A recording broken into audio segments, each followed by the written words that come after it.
Hello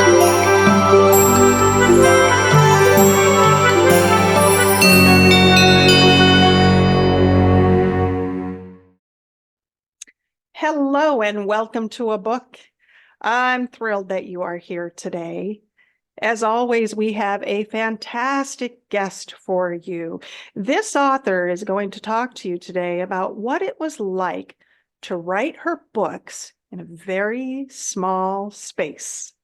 She's going to talk to you about her writing process and how she wrote this book while she was traveling in an RV. She actually wrote a couple of books traveling in an RV across the country in the span of, I think, 5 months.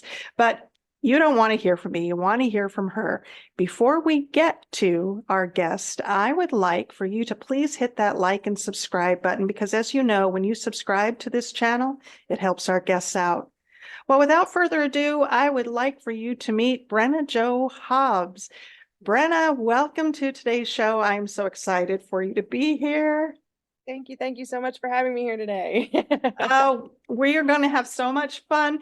I was excited and waiting for this interview because you and I have something really unique in common that not too many other people have done. You and I have both lived out of our RV full time, right? Yes, absolutely. I started in 2017 and did it for 6.5 years, basically. So Oh man, you did it. You had more stamina than I did. We lived in our RV for a year and a half, and then winter was coming, and I said, I'm not doing another winter. We had pipes freeze up, the whole gamut. I said, I'm not doing another winter in the RV, and so we abandoned it. well, you're supposed to follow the weather when you live in an No, but we RV. were following our jobs, so Well, it wasn't fair possible. enough. But we had considered going back into RV living and moving to a warmer climate about 2 years ago, and it just didn't happen. You know, jobs, life, everything got in the way. But well, I want to hear all about you. You have such a fascinating writing story. But before we get to that, I want to hear about you. Tell us about yourself. Well, my name is Brenna. No. And Good I've kind of start. Good start. thank you, yes. And I've kind of lived all over. I was born in the Chicago area, then I moved to Texas when I was 3. Wow. My parents moved there. And then a hurricane came and my mom said, I'm going back to Chicago, and told my dad, get in the car or see you later. So Oh boy. luckily he did. They were happily married until he passed. So and then so we moved back to Chicago, and then believe it or not, when after I got done with college, I moved back to Texas around the Austin area. And by then I had 2 children of my own. I was a single mom for a number of years. I've done Wow. all kinds of things. I've worked in film briefly. I worked for Wow. Enterprise Rent-A-Car briefly. Just kind of done all kinds of things, trying to figure out what I want to be when I grow up. I'm still working on that. No. Aren't we all? We're all just trying to find our way and figure out what it is we want to be. Yeah, exactly. And but all along I've always been a storyteller, whenever I was making films or that kind of thing. And Interesting. so everybody, when I was doing the full-time RV living, I was actually transporting RVs for work. So I would fly to Indiana, which is where almost all RVs in the country Yeah. are made. Actually, almost all RVs in the world are made there. And then I would drive anywhere from from Indiana to Canada, from Indiana to California, Indiana to Florida. And then I would fly back and pick up another one. And I just kind of rinsed and repeat, just did that over and over. And the whole time I was doing it, every time I would stop at a gas station or in an RV park or whatever, and people would go, well, can you give me some tips? Yes. Yeah. And so that's what prompted me to write the first book, which is A Gal's Guide to RV Living. Mm. And then I also always had kind of not the fiction stories rolling around in my head, from whether I was telling bedtime stories to my kids or just entertaining. So So you are a storyteller. That's so fascinating. So thank you. I was curious, did you only drive RVs? Did you do any hot shotting? Did you do any of that? Not Campers? really. No, no No, it trailers. was all drivables. They were all drivables. Okay. So it All was all right. Class A, Class C, or Class B drive. Okay. All But right. I lived in a fifth wheel. So, so All kind of right. the I whole, see. Yeah. Yeah. So you know, understand it all. You've run the gamut. You get it. Yeah. yeah, Small space is small space. I don't care whether it's drivable or if it's fixed. A small space is a small space. But absolutely. so you wrote these while you were actually living in the RV. What was that like? Um, yeah, so it's kind of a challenge because when I started full-time RV living, I had four women from three different generations traveling with me. It was my mom, myself, my daughter, and my daughter's best friend. And Wow. so trying to coordinate the needs of everybody and find and carve out a space for yourself that was big enough for you and your laptop, but also just like the emotional space because, it's not like a house where you can say, okay, I'm going to lock myself in my office and close the door and Oh, dedicate some time. There yep. is no such thing. You have 35 feet Yep.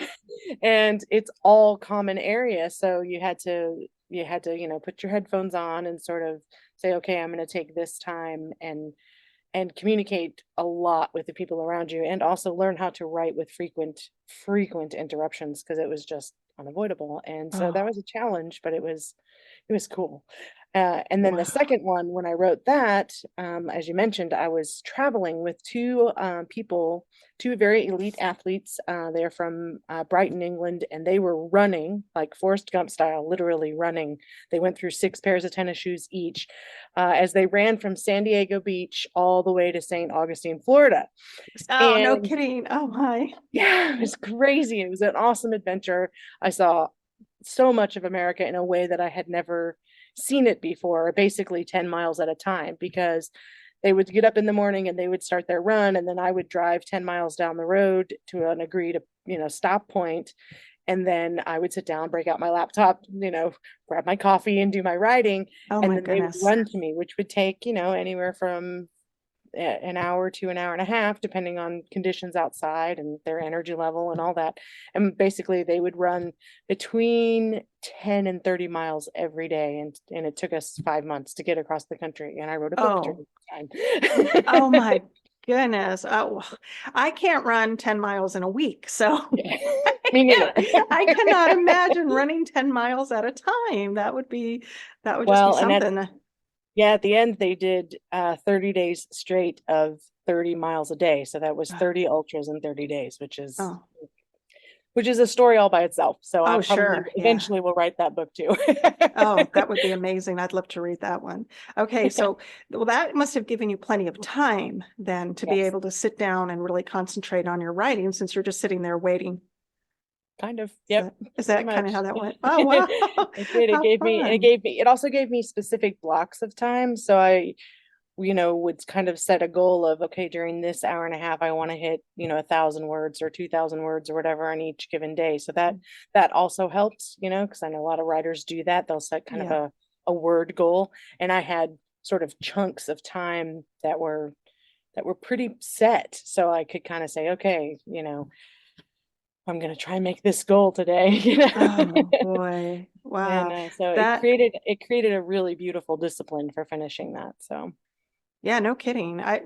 Because for me, I have um I don't know what you want to call it. I call it ADD time. I don't know, ADHD time. So but I have so many irons in the fire right now and so many projects that to be able to set a specific time right now at this juncture of my life is not happening. But when I do have that free time, I'm a binge writer. So I will sit down and I will just write and write and write and get as much out as I possibly can because I don't know when the next opportunity is going to come for me to actually sit down and almost a write. desperation to that, isn't there? Yeah. I Gotta really, get it out. I'm so close to the finish line of this book that I have been working on for, this book has taken me the longest time and it should be the simplest book that I've written, but my time is just so jam-packed. And it's a book I'm writing for my grandkids and I keep Aw. promising them, oh, it's going to be ready this month. It'll be done this month. And here we are, the almost middle of May. It's not. I still have like 4 chapters to finish, and I'm thinking to myself, when am I going to have time for these 4 chapters? So that's pretty cool that you had that chunk of time to be able to do that, which leads me to a very interesting question that I have for you. Okay. When you decided that you were going to write, is that how you wanted to do it? Did you think, hey, I'm the type of person who wants to set aside certain chunks of time to write? Or kind of what is your process? What was your Well, designed process? I want to say it was I believe it was a story I read a long time ago about Woody Allen, and he Oh. said, I write for an hour a day or 2 hour, whatever the number was. I don't honestly remember the direct quote, but basically he wrote for an hour or 2 hours every day and then went out and lived the rest of his life. But he did it every day religiously, and that was the only way he could write that prolifically. And so I thought, wow, that's interesting. And that was a decade and a half ago. And so when I wrote the first book, I had created the outline and I basically gave myself essay assignments each time. And so that one really easily flowed into that. When I did the fiction book, that was harder because Mhm. what I found was sometimes the creativity came in spurts. Yeah. So you would, like if you're writing nonfiction, you just have to kind of record the facts and get it out there. But when Mhm. you're trying to create an entire world and create people that don't exist and Characters. make them real, Yes. I know. you're like, Yeah. oh wait, that's not something someone this age would actually do. I need to go back and fix that. And, Oh, so uh, I would say for fiction, if I did it again, well, I hope to do it again. I would probably be more of the binge type of writer, I think, only because that discipline of writing every day was good, but it was super hard on the creativity part of it, if that yeah. makes sense. Oh, it makes perfect sense to me. My first 6 books were nonfiction. Mm. And then I wrote my first fiction book. And I didn't even write that one by myself. I was a truck driver. I was an over-the-road truck driver. And I would call my friend, who's also an author and an editor, and I would call her and sort of dictate this book to her, and then she would put it into words. But there were times when I would tell her, well, I'll call you and we'll do some more on the book. But I didn't really have any, I didn't have the Yeah, thoughts to go with it. And my mind was on other things. But it was so different because when I sat down to write nonfiction, I could whip those things out. I wrote one, I think it was like 400-page book in 6 weeks. It was just, it was easier because I didn't have to create dialogue. yep, I didn't have to do character development. I wasn't creating a world. I was yeah, speaking about a subject that I already knew. So yeah. I get it. I get it. Fiction can be really hard, and it's definitely a labor of love and something you have to be passionate about to finish, right? Absolutely. And it was a completely different animal, like I said, from the nonfiction experience. Yeah. It was Yeah. cool though. It was a blast, and I can't honestly tell you which one I liked more. I kind of liked the discipline writing one, but I also really liked having the freedom to, Mm. get your shower ideas out. Yeah. Yeah. Yeah. Fun. Okay. Where did you get the idea for your novel, for your fiction novel? Um, so I had watched a documentary that was from Charlton Heston was like the narrator of it, and it was talking about where Atlantis is. Like, did the city actually exist and where is it? And again, that was a while ago, and then I just started kind of constantly asking myself questions like, well, where is it? And why is there such a fascination with it? And okay, what were the people like that were there? And and so that's kind of where the story all came from. Oh, okay. Was All right. making a decision about, okay, I'm going to put Atlantis here. And if that's the case, then you just start making those decisions of, this is going to be a fact that I'm going to accept in this world. And then I'm going to move on to, okay, what are these people like? And this is a fact that's going to be part of that world. And, just sort of start weaving all the Oh, pieces wow. together. So, Oh, yeah, cool. I love to hear people's inspiration. Like, what was it that motivated them to write? And so that's kind of cool. You just decided you wanted to have this story come out. I love that. yeah, I have a yeah. question for you. Did you self-publish? I did self-publish You do? both books. Okay. And Hmm. that all by itself presents challenges, especially Definitely. when you have never done it before. So you're in an RV, you're already I know from my personal experience, probably a little bit mentally taxed from having other people around your space, and you can never get away from it. And then having to, I don't know if you were like me or not, but I pulled my hair out trying to learn the self-publishing thing. Like some people, they get on KDP and no problem, they've got it down. But I wasn't one of those people. And this was years ago when the number of how-to videos were very limited. And but that's what I did. I scoured the internet for how-tos and trying to learn the nomenclature and all of that. It was tough. It was really tough. So I can't imagine doing that in a small space. How did you learn? Did you have anybody teach you? So no, completely self-taught like you. I had two things that were working in my favor. First of all, very early in the eBay heyday, I had done a lot on eBay, so I kind of had that. This is what the format has to be. This is, how the internet rules are, if you will. So I had some of that experience, and then the other thing was, and we briefly talked about this. I did audiobook narration, so I had gone through some of Amazon specific technical specifications, so I kind of already had bits and pieces of the lingo and the what they might be looking for. So when I got to the KDP experience, I kind of understood the format, and that there was going to be things that I was going to have to learn, and things that I could just kind of go, yeah, we're going to just throw it up there. And if Amazon likes it, great. And if not, I'll figure it out.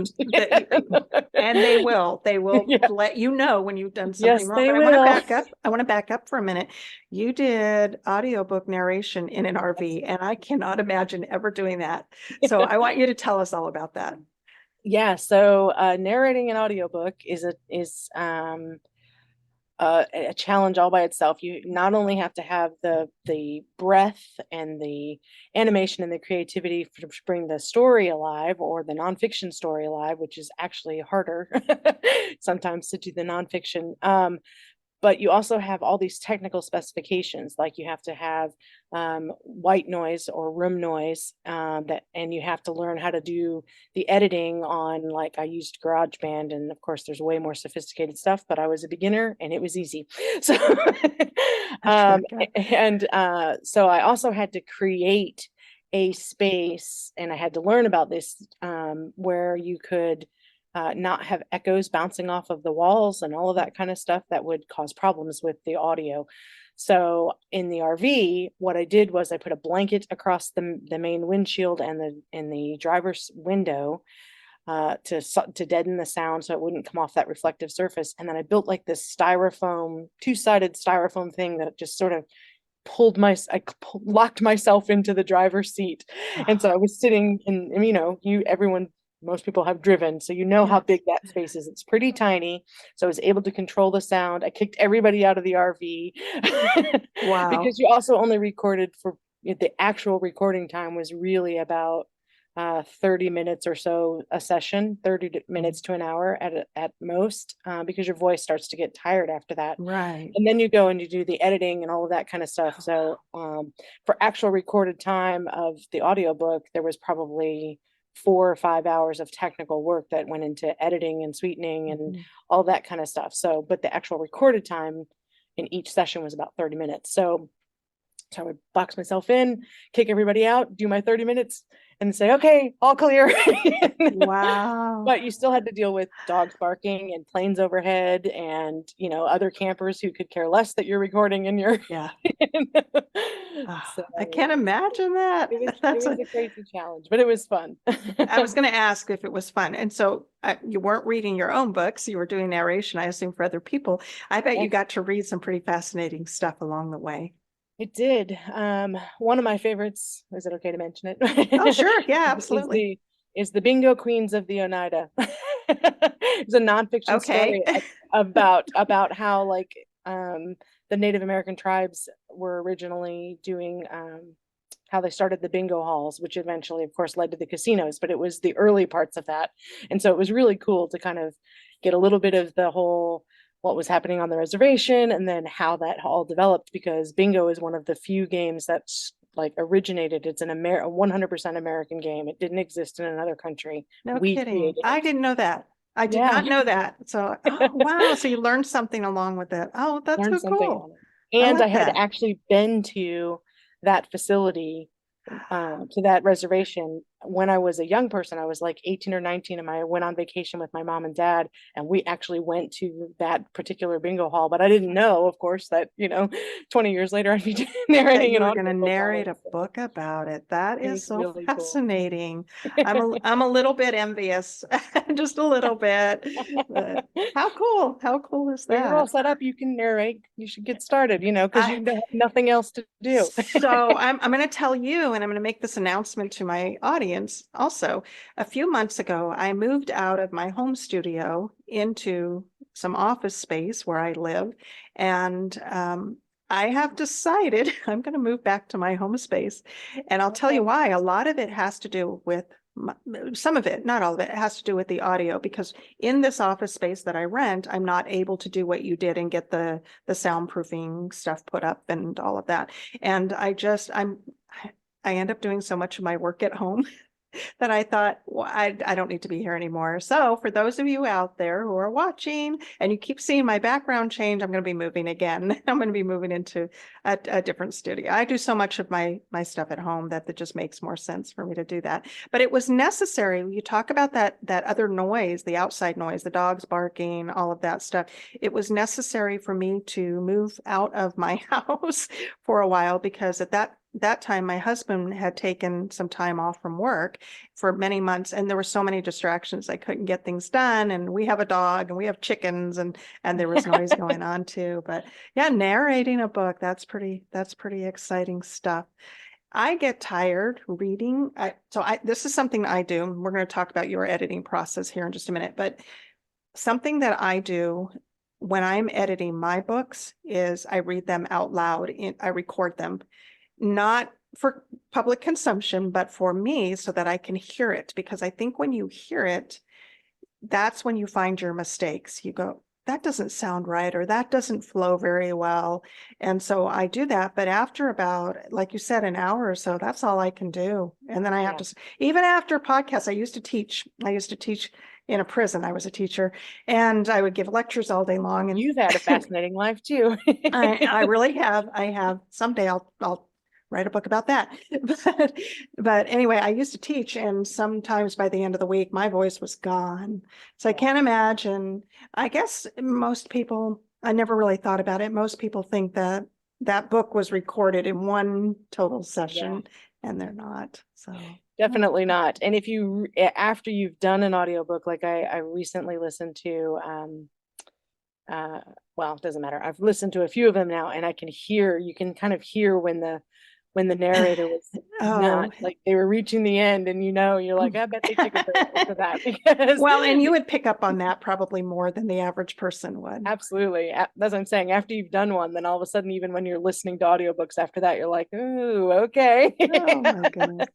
They were getting tired, you can tell, because like it's usually like right at a chapter end too, you can tell, and then all of a sudden they'll start the new chapter and they're back to this and super strong voice. They have all their strength. That's great. I love it. Not because they took a break. Man. They took a break. What was your editing process like? Did you edit your own books? Did you hire somebody to edit? What was So that on like? the first book, I definitely did it all myself. I did pass it off to two beta readers to kind of just look it over and say, hey, am I missing anything? Did I, that kind of thing. But even proofreading, I did myself. And then I released it. And after I released it, I caught 100 mistakes that I had left in the book. And I went, this is why people hire editors, because no matter how many eyes you have on the book. So when I wrote my fiction, when I wrote the novel, I hired a really good friend of mine who, is an editor, and she went through it with a fine-tooth comb, and I had like 6 beta readers on this one, and there's still a mistake or two out there, and I'm like, dang it. Yeah. Okay. So let's talk about that for a minute. I'm so glad that you brought that up, because my first book was garbage.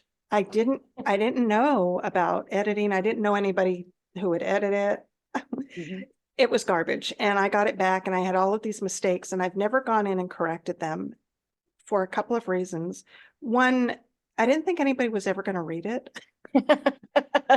And Hmm. two, because for me, well, I had put a caveat in the book. I said, look, in this day and age of BRB, LOL, all of these texting things that we do, and all of these abbreviations, Sure. people who can get through poorly written emails could certainly get through my book.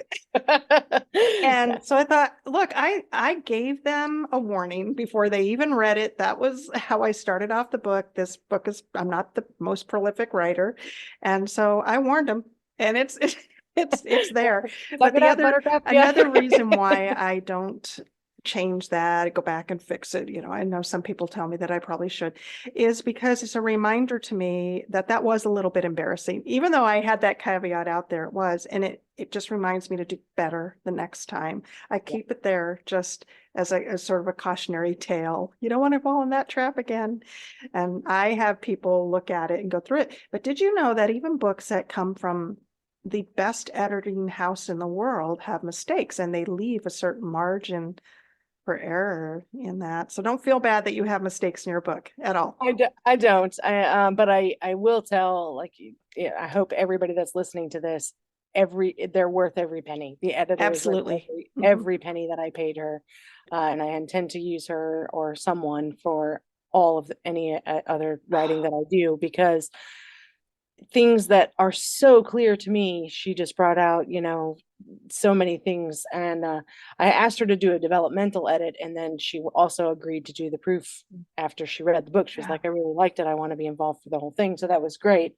But I really wanted the developmental edit because I was stuck on this one thing that was just really bugging me. I knew what I wanted to accomplish, and I knew I hadn't accomplished it, and I wasn't sure how to do that. And so I kind of asked for her input. And that's different than what the kind of feedback you would get from a beta reader who's basically reading it to, make sure it's good and that they like it Mhm. and that it's flowing well. And they'll give you, most of the time when you get feedback from a beta reader, as wonderful as they are, it's usually just, it's really good. Thank you. Thanks for sharing it. And you're like, yes, I'm really looking Yeah. for more. Okay, well, I liked this part, and this part, but that's about as far as you're going to get. Whereas with an editor, I mean, hopefully they don't hammer you to the point that you don't have any, you're like scared to republish it. But at the same time, they give you enough honest feedback that you can make Yeah. those types of fluid corrections that really have to be there for the story to flow. So Yeah. Yeah. So I think what happens to a lot of people who, my last book, I had my friend who is an editor, and she edited for me, and she also gave me a lot of, excuse me, she gives me a lot of feedback. In the book that I'm currently writing, she stays up with every chapter that I do. She sort of edits as I go. And just not too long ago, she says, "That's the kind of sandwich you want your character to make." That didn't, it's just, oh, okay. Probably should change that. But, so it's little things like that. And then I'm really fortunate because my neighbor happens to be an English teacher, and he also used to do editing for a publishing company. So I paid him to go through it, and he made some incredible suggestions. And what I was really happy about is he didn't change the integrity of my story. He just made suggestions so that my writing could grow and expand. yep. And then I had other beta readers as well, just people to read it, say, like you said, does this make sense? Does this story make sense to you? But I can't stress enough. Anything jump out at you is like totally out of place, I think that is, and we say it almost every episode, get a second and third set of eyeballs on that thing, because it is so easy for us to understand our writing or to overlook a mistake. We go screen blind, right? When you've been Yeah. staring at the same paragraph over and over, you don't realize, oh, I'm missing a word or punctuation is off, something like that. But I think that what stops a lot of people from having somebody else look at their book is they're so afraid somebody's going to change the integrity of their story. And let me tell you, there's a difference between criticism for the sake of being critical and something that's actually going to be beneficial criticism, right? So that corrective criticism, somebody can say, I really like your story, but you need to fix this so that everybody else understands it. Yeah. That is so I, important. I think that's critical, like who you choose to entrust your story to Indeed. in those beginning stages, for that very reason. Like I said, you don't want them to crush what you're going for. and change the entire direction of the story. But at the same time, there are pieces, no matter what, because you're, like you say, you're kind of, you're creating it as you're going. So you're going to have holes, but You you don't are. want those holes filled with somebody else's story. They need to be filled with your story. Yeah, yeah. Oh, I love that. They need to be filled with your story. I like that. I Yeah. really do. That's cool. All right, so you got it edited, right? Yes. And Yes. then you got it published, and we're going to talk about that in a minute, but we're going to take a break right now, Brenna, and we're going to hear from our sponsor, Victory Vision Publishing, and we will be back. Hey, everyone. Are you stuck trying to figure out how to finish writing or publishing your book? Well, let me tell you about Victory Vision Publishing. Victory Vision Publishing is there to help you cross that finish line. They have package plans that are tailor-made just for your individual needs. They have learning opportunities where you can discover ways of overcoming some obstacles that you might have. Adam Fleming is a wonderful CEO, and they are a fully staffed team just waiting to help you edit, lay out, maybe make a cover for your book. Go ahead and join their email list and check out some of the wonderful books and wonderful authors that they have already helped get published. Yep, Victory Vision is definitely the way to go if you feel stuck and just want some support in getting your book out to the world. You're only one book away from changing the world. victoryvision.org. We are back, and we've been talking with Brenna, and she's been telling us all about her writing style and her books and everything. But I want to ask you a question, and then we're going to show everybody your books. Okay. So you get the book edited, you've figured out how to get it up on KDP, and then you get your copy, your very first copy of your book. Those of us who are writers know what that feels like, but I want to hear what it felt like for you. You getting the copy in physical copy in your hand is different than when you've typed the end at the end, right? Because there's like this relief when you get to the end of that, even though you still have editing to do and all that kind of stuff. And I guess that's maybe what the difference was for me, is because there was still work to do after you got done writing. Yeah. But once you had that in your hand, you're kind of like, okay, I guess it's official. And this feels very surreal. Like, It is. and my family was around me when I got the first copy of A Gal's Guide, which was, of course, the first one. And they were like, well, you're a writer. And I was like, yeah, I guess so. Yeah. And that was kind of the first time someone had said that, and it became more real that was what I had done. Because before that, it almost felt like an assignment. It was an assignment I gave myself, but it was still just kind of a project that I'd been working on. And that's when it became real for me, when you actually held it in my hand. And it was like, wow. I've heard it described, and I think to an extent it felt this way, but it's like holding your child for the very first time. Yeah, kind of. I mean, it's such a labor of love. Anytime we put our heart and our soul into a story, or, a passion project like that, and to hold it, like you said, is so different than seeing it on the computer. To actually hold it in your hand, say, I did that feeling of accomplishment, that is just so incredible. Such a wonderful feeling. Yes. Well, Did you also experience the fear of hitting send, the final publish button? That is also one of those moments that nobody talks about as much. But right then you're like, okay, but what if everybody hates it? What am I doing? Like, you have all of those last minute self-doubts of like, am I really gonna do this and put this in front of other people? And then you finally go, okay. But it took me, on both books, I had to literally take a day before I would hit that final button, to just kind of like let go of that emotion. And you reread it again just to make sure. Just to be sure. To make sure, right? Oh, I know, I get it. Yeah, yeah. I always take a deep breath and pause, and I think it gets easier the more that you do. So I hope so, but the first two were terrifying. The one that I'm working on right now, it's like just get these other 4 chapters done. I'm not going to have as much of a problem hitting that send button, because I've had somebody editing it as I go, and I've reread it. I've read it to my grandkids. They love it. They're my biggest beta readers. And so I think I think it'll come a little bit easier. I hope. I'd love to, when you do hit it, let me know. I Let me will know if let that you comes, know for because I sure, don't for know if sure. preparation makes a difference or not, but we'll I have don't to know. see. Well, I would love for everybody to get to see your book. I think what we're going to do is we're going to pull up your first book, A Gal's Guide to RV Living. Let's go ahead and pull that up for everybody to see. Okay. And knowing that you wrote both of these books while you were living in an RV is just so fascinating. So you told us that you came up with the idea of this one because everybody would stop and ask you for RV living tips, right? Yes. And so that's how you ended up with this. But can you tell us just a little bit of what we could expect if we get this book?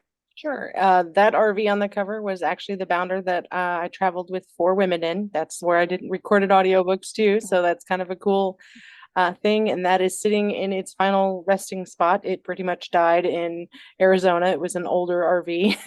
Oh, And I sold it to someone who was intending to just park it somewhere and use it as an office, but on a like a construction site. But things that are in there are how to choose an RV. One of the things I recommend is, if you're thinking about RVing, is to go and sit in 100 of them.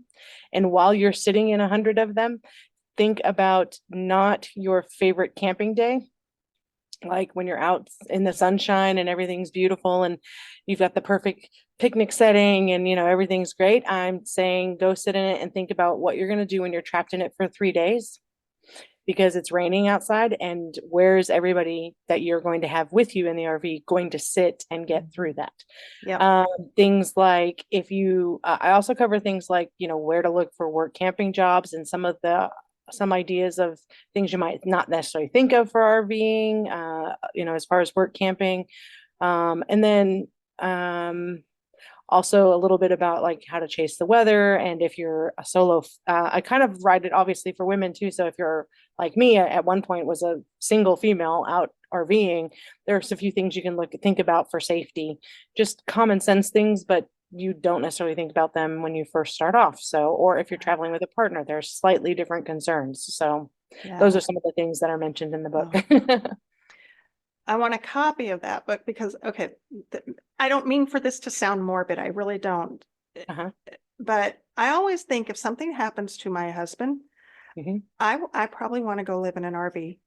I do, Yeah. because having to take care of the yard and everything that comes along with home ownership Yep. it's too much for me. And I'm not saying that an RV doesn't come with its challenges, and they are big challenges, but you're surrounded, I think, by a community of people that they want to champion your cause and they want to be helpful. That's been my experience. I think people in the RV campgrounds and anywhere that you go, even if you're boondocking, are just so gracious and they're so giving, and you have an instant community of people around you. That's just my take on it. I have And I feel found like I would have more help if I did that than if I there stayed are in a house. two types of RVers, I believe. There are the people who do it by choice and the people who do it by default. Mm. So the people who do it by default, meaning they got kicked out of their apartment and their uncle had an RV that they could move into, are you generally not as happy about living in an RV. And that makes total sense. But the vast majority of RVers are there by choice, and Yes. they're either on vacation or they're living their dream life. So yeah, they're very positive. They want to encourage everybody to do what they're doing because they think it's so cool. And Yeah. so if something goes wrong, I almost every single time I have found somebody's husband, brother, or even a girl with more experience than me on a Mhm. specific, fix, willing to help out, willing to, do whatever needed to be done to get the RV back up and running. And there, we bought a 2000 bounder in 2017. So it was 17, 18 years old, really, by the time we got it. And I mean, at one point it was leaking water all over everywhere, and I had a truck driver at a rest stop come and help me. you know Oh, I mean, there's just so many people willing to help out. So yeah, I wanted to do full-time RVing for the same reason you did. I was a single mom for a really long time, and when my daughter, my youngest, was graduating from high school, she said, "What do you want to do?" I'm like, "Sell the house, buy an RV, yeah. travel around the country. Like, I'm Hmm. ready to do this." Yeah. And and then she decided to go with me for her gap year, basically. But it was the same thing when I owned a house, finding an electrician to come out or a plumber to come out and staying on Yes. top of mowing the lawn and all that kind of stuff. Whereas when I lived in an RV, at one point I was in an RV resort that had 4 pools and a poolside bar restaurant, and I didn't have to do any of the work involved with And you're maintaining paying pool. less than you were if you had a mortgage. That our Yes. experience was so positive that other than we had a very, very small camper without a bedroom door, it just had a curtain, and we worked opposite shifts. And there came a point, where it's like, I just want a door. I just want to live somewhere where I have a door. That's it. But Yes, no, I, I would I do it think again. I would do it if again. you travel with a partner, one of two things happen. You'll either want to murder each other and get divorced, or you'll find out that you were very well suited to each other, but there's Yeah. no middle ground. No, no, we got along just fine. It worked out. It was okay. But you talked about knowing, sitting in that RV, and there are things that I know now that I didn't know when we bought our first one. Like, we would have gone with a different one if we knew then what we know now. And it is little things like I know that I want a door. It may not sound like a big deal to some people, but it's a big deal to me. So I know that I want a door. I know that I want a certain amount of space. I know how I want the kitchen laid out and Yes. things like that. And But you don't so even know that, what the options are typically when you first start shopping for an RV. mm-mm, You're just like, oh, this is cute. It's in our price range. We'll go for it. And it's like, right. yeah, but Yeah, you do have to have some forethought if this is going to be a lifestyle, and it is a lifestyle for right. sure. And But and also things like, are you going to be staying in RV parks or boondocking, like you're saying? Because you want two different types of RVs. If you're just going to take it and go to a resort that has everything, you don't need the same setup as you do if you want to go stay out on BLM land, right. by yourself. So Mhm. Yeah, you just have to know. There are things you have to know, but people like you provide us with that information. And so it's making RV living easier for the next generation of people that are coming up and doing that. And through the pandemic, so many people chose to do that. And yeah. you were a necessary person in the lives of those people because you had experience to pass on, experience and wisdom. I think it's wonderful that you Thank did you. that. Thank you. We're going to show that book one more time. Let's just get that. We're going to leave the link, of course, to Brenna's book in the description of this video. So Brenna Hobbs has written A Gal's Guide to RV Living. And I'm assuming, Brenna, that men can read it too. Absolutely. Okay. Absolutely. Yeah, It's so just that would it's be just it just has fantastic. a few tips in it that are more geared towards women, but the RV tips themselves can be used by anyone. So Anybody. Well, that's yeah. fantastic. I'm excited about that one. And then the other book, this is your latest book. This is your fantasy book that you wrote, your fiction book. And I love the cover. We're going to talk about that in a minute. It's called Jade and the Guardian Warriors. Can you tell us a little about the story without giving us any spoilers? Um, well, sure. Boy, that's without spoilers. No. Yeah, Jade is she's a coming of age. She's figuring out who she is, and she gets a bomb dropped on her of that she's not actually from Earth, and she has to to navigate what that means. So that comes out really quickly. So I'm not. Okay. Don't give it all away. I Did you won't. design your cover? Did you hire somebody to design the cover? I actually designed the cover with No kidding. some help through with Canva. I did it on Canva. Canva. Oh, So Canva is an author's best friend. yes. And of late, Canva has been this podcaster's best friend too. So Canva has added some features that I just love, and then you can do all kinds of stuff on there. But this is fantastic. Did you use a template, or did you just create this on your own? So I actually created 2 covers for the book and then put them out to friends and family on Facebook and said, which cover do you like better? But yeah, no, I kind of did some searching for the type of books that I was writing and thought about some of the elements of what I wanted, people to be able to tell from the cover, and yeah, that's what I came up with. Okay, well, it's cool. I love it. I like the color blue in there. That's a really pretty shade of blue. So it grabs your attention, and the cover of a book is so important because, that's what people see, and that's what's the cover and the title. I'm real big on titles. I believe that titles sell books. I do.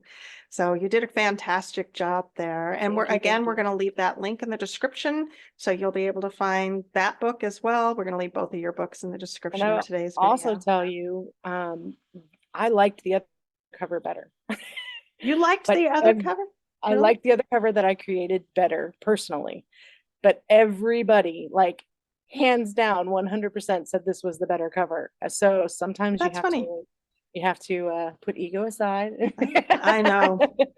and go with what was the most eye-catching. And they gave very valid reasons, the eye-catching part, and if you're Oh, trying to sell a book, you got to think about those kinds of yeah. things. So That's cool. Is there going to be a sequel, or is this a standalone? absolutely. No, it's absolutely meant to be a Well, sequel. maybe you can repurpose that other cover for your for your next one. You never know. Yeah, you never know. You never know. I reclaimed a title. The first book of that I wrote was called A Squirrel Peed on Me, based on a true story, but it's kind of a self-help book, so I use that as an analogy throughout the book.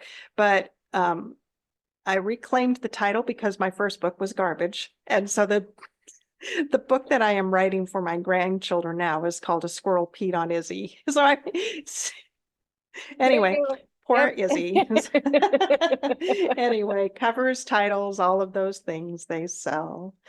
Oh, Brenna, I've had so much fun. Listen, if you were going to give somebody, well, normally I ask my authors that I interview to give some writing advice, and we will ask you that because I know you have some, but I would kind of like to know if there were 3 top pieces of advice you could give somebody who wanted to live in an RV, what would they be? Take your time before you buy the first time. Really, do not do it if you're in debt. Being debt-free would be the number 1 piece of advice I would give, because everything costs more than you think it does. It is an Yes. inexpensive way to do it, but not if you're in debt, because all of a sudden everything gets expounded exponentially. It's just bad. And a third piece of advice: have fun, get out of your RV. I went to a lot of RV parks and people were inside all, watching TV and things like that. You get into RV living to experience life. So don't hang out inside your RV unless it's raining and miserable outside. Yeah, or hailing. Or hailing, yeah, or Rain, snowing. I get hail. that. But other than that, be Rain, outside. hail, tornadoes, snow. I went through it all. I think I was in the RV for like 3 days, and we had a hailstorm. It was in southern Kansas, and all of a sudden and I thought I was in a Jiffy Pop thing, They're very loud. It was, yeah, it was really loud. Yeah. Okay, so now 3 things that you would tell a brand new writer. Create a little bit of discipline for yourself. Try, if you can, to say, I'm going to do it for either a set amount of time or a set amount of words. When you sit down, make those goals and try to keep those appointments with yourself would be one thing. Definitely hire an editor once the process is over. I think that's very, very important. And give yourself a lot of forgiveness. Because you're part of the journey is making the mistakes. It's part of the process. And so if you don't make mistakes, that means you're not trying. Beautiful. I love that. I love it. All right. Well, I want to just put this book up one more time, just so people remember what it looks like. This is Jade and the Guardian Warriors. And this is Brenna Hobbs' fantasy book, Jade and the Guardian Warriors. We will put the description in the link. And then again, I just want them to see A Gal's Guide to RV Living. So Brenna has just this beautiful eclectic background. I love that because that resonates with me. Okay.